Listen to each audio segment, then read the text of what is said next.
बिस्मिल्लाहिर्रहमानिर्रहीम। अस्सलाम वालेकुम। आज हम बनाएंगे कीमा करेले विद अम्मी स्टाइल। सबसे पहले हम 2 से 3 प्याज को चॉप कर लेंगे। अच्छे से उसको हम बारीक काट लेंगे। प्याज को काटना है, लोगों के गलों को नहीं काटना, लोगों की इमोशंस और हसरतों को नहीं काटना। प्याज और टमाटर को प्यार से काटना। इस महंगाई के दौर में रोज़ बरोज़ जीना किसी जंग के मैदान में लड़ने जैसा काम है। रोज़ का नया टास्क होता है, आज क्या पकाएं। आधा किलो करेले लेकर मैंने इनको अच्छे से छील के फ्रीज़र में फ्रीज़ कर दिया था ताकि ये बेचारे शहीद होने से बच जाएं। 3 अदर टमाटर को हम मिक्सी में डालकर, लहसुन की 3-4 फलियाँ डालकर इसको ग्राइंडर में हम ग्राइंड कर लेंगे। 500 ग्राम चिकन का कीमा ले लिया था। 3 से 4 अदद हमने हरी मिर्चें भी काट के रख ली हैं। 1 कटोरी दही भी ले ली है। तो चलिए अब हम इसकी मेकिंग स्टार्ट करते हैं। अम्मा के तरीके से कीमा करेले बनाते हैं। ये तो मैं बताना भूल ही गई कि करेलों को काट कर आधा घंटा के लिए इसको या तो आप नमक लगा दें या तो आटा लगाकर इसको आधे घंटे के लिए छोड़ दें, फिर इसको अच्छे से धो लें। अब एक पैन में ऑयल डालकर इनको हम अच्छे से फ्राई कर लेंगे। जब ये हल्के से ब्राउन हो जाएंगे तो हम इनको निकाल लेंगे। करेले को फ्राई करने का मकसद ये है कि इसकी कड़वाहट ख़त्म हो जाएगी। करेले के अंदर जो हल्की सी कड़वाहट रह जाती है वो बिल्कुल नहीं आएगी इसको फ्राई करने से। करेले निकाल लेंगे अब हम, और पैन में से तेल भी निकाल लेंगे और थोड़ा सा तेल पैन में रहने देंगे। अब हम इसमें प्याज डाल देंगे और थोड़ी देर के लिए इसकी भुनाई करेंगे।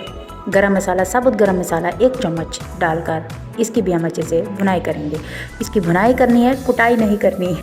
प्याज हमारे सुनहरी ब्राउन हो गए हैं। अब हम इसमें कीमा डाल देंगे और अच्छे से कीमे को हम येलो फ्राई कर लेंगे। 1 चम्मच नमक हस्बे ज़रूरत इसमें इस्तेमाल करेंगे।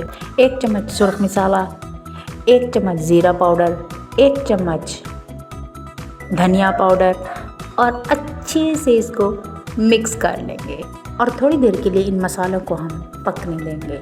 मसाला तो पक ही रहा है, मुझे लगता है कि मेरी बातों ने भी आपको पका दिया है। अब हम इसमें दही, 1 कप दही ऐड करेंगे और थोड़ी देर के लिए उसको भून के दही का पानी हम खुश्क कर 2 हरी मिर्च काट के डाल देंगे और अच्छे से पानी को खुश्क होने के लिए छोड़ देंगे। अब हम इसमें करेले मिक्स कर देंगे जो हमने पहले फ्राई करके रखे हुए थे। 1 चम्मच इसमें कश्मीरी लाल मिर्च का डाल देंगे और 1 चम्मच गरम मसाले का। कीमा और करेले की अच्छे से भुनाई करके अब हम इसमें पानी ऐड कर देंगे। पानी ऐड करके हम इसे 10 से 15 मिनट के लिए हल्की आंच पर पका लेंगे ताकि करेले हमारे अच्छे से गल जाएं। जैसे ही करेले हमारे अच्छे से गल जाएंगे तो हम इसको डिश आउट कर लेंगे। मेरा करेले कीमा पक कर तकरीबन रेडी है और पीछे से घर वालों की आवाज़ें भी आ रही हैं, जल्दी पकाओ, हमने खाना खाना है, भूख लगी है। अब हम इसमें लास्ट और फाइनल टच देने के लिए कसूरी मेथी ऊपर से डाल देंगे और इसको थोड़ी देर के लिए चला लें। मज़ेदार करेले कीमा विद अम्मी स्टाइल बनकर तैयार है। आई होप आप सब लोगों को मेरी वीडियो पसंद आई होगी। प्लीज़ मुझे सपोर्ट करें, लाइक शेयर एंड सब्सक्राइब ज़रूर करें। मुझे आप सबके सपोर्ट की बहुत ज़रूरत है। अल्लाह ताला आपको तमाम बीमारियों और मुसीबतों से महफूज रखे।